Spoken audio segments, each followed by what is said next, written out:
there's more than just me that's getting hungry walking around in the exhibition area all day. We're outside in the sun. It's lovely weather, and there's so many people around here eating, drinking, and having some good conversations. And I can already see that a good friend of mine, Geir. Hello. Hello. How are you? I'm doing really good. How are you doing? Oh, really good, yeah. Nice to be here in the sun and a little bit outside after a hectic day inside. So. Yes, because you've held a presentation not long ago. Yeah, I had a presentation about how we think that climate change will affect fisheries, or more specifically the fish stocks in the future. And what do you think about it? Well, what we did was we take some of the most important Norwegian fish stocks, altogether 39 stocks, and we looked into how sensitive are these stocks into climate change, and how exposed will they be to climate change into 2050. So we took one of the scenarios from the IPCC, the Intergovernmental Panel on Climate Change, which gives out these scenarios for how the world is likely to develop into the future. This is, of course, very uncertain. So we used one of those scenarios, and we saw how exposed will these stocks that we fish here in Norway be to climate change. And the conclusion of everything, looking into 2050, how do you think things will look? Well, what we found was that it was kind of a mixed result. The stocks in the North Sea, we expect to have a largely a negative effect of the climate change, because they're already kind of, many of them, on the limit of what where they thrive. Whereas in the Norwegian Sea and the Barents Sea, we found that many of those stocks will respond positively, because they still have quite a ways in terms of the temperatures that they thrive in. Before they are kind of get a negative effect from climate change. So, for example, the cod in the North Sea we expect to have a negative effect, whereas the cod in the Barents Sea will have a positive effect of the climate change. So it's a mixed result, and a very important analysis for us to make. And is it also like that people that are kind of preparing for fisheries in the future also need to adapt into new species? Yeah, that's another thing. You get more species from the south, because a major trend here is that the stocks are shifting towards the north. So, but you also get more stocks coming from the south, of course, which thrive now. Like the hake, for example, is one of those stocks that has thrived very well in Norwegian waters under our conditions here. And so we also must think of what's coming in, not only what's kind of being reduced or changed of what we fish today. Of course, and we have also talked a lot about today new harvest methods. Do you have anything to say about what you think will be harvest methods for the future? I think that in that sense, it's more related to what's sustainable, what is the most sustainable methods. So the climate change will not affect that, at least in the short run, will not have that effect. But there's a lot of movement towards more sustainability, and that, of course, will be determining what kind of fishing gear we will use. And do you think when talking about sustainability, will there be more focus on the seabed? Yeah, I think that's also another trend, that people are more concerned about the effects on the seabed in general, and that one of the issues is bottom trawling.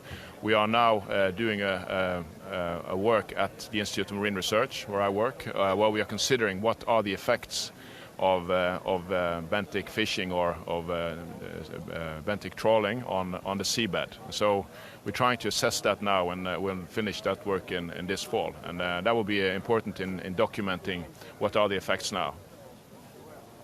It's very interesting. And your name is Geir Huse, working for the Institute of Marine Research, right? Yeah, that's correct. In the department of? Well, I'm research director with responsibilities for marine ecosystems and resources. So what is it that drives you the most? I think that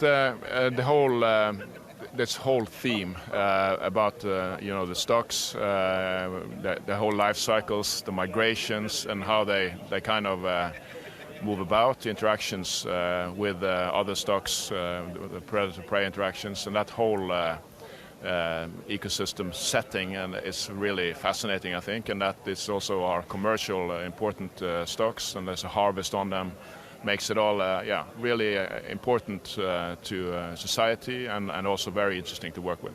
Have you always had a thing for the ocean? I think I've had a thing for the ocean for a very long time, for as long as I can remember. I remember staying on the beach where my father came from. I was there every summer, and we were on the beach there. Fishing for crabs on the beach, and going out in boats, of course. And so I've always been connected with the sea, and I've clearly worked with the fish farming industry for some time, or being educated in that, and so it's always been a sea for me. Perfect. And now you're here at No Fishing. This is the second day. How has it been so far? I think it's been a lot of people, a lot of interesting conversations, and normal kind of mess arrangements. Of course, very nice to be back in that setting, I think, after some years with Corona, of course. So, very great to meet people and, catch up. And very nice seeing you again. I also saw you last night at the gala dinner. That was a lot of fun. That was a lot of fun. A lot of good food there. Yeah, great. Yeah. Thank you so much, Geir. I think I will take my lunch with me, and we're going to continue our little trip here. Very nice seeing you. As you can see, there is so many people spending time outdoors today, and I'm not surprised because it's really warm and it's really, really nice.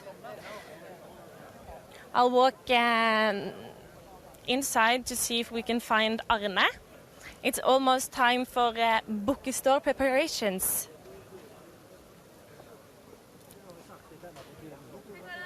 Hallo, hallo!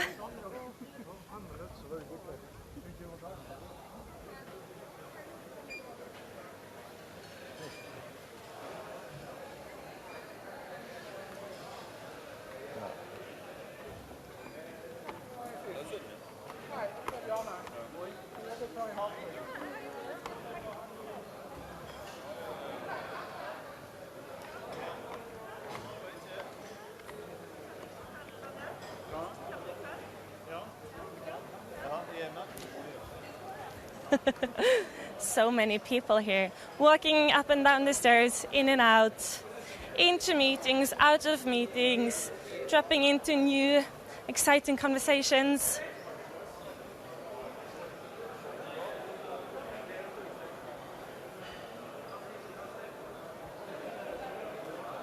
Let's see if we can see Arne somewhere around in this hallway.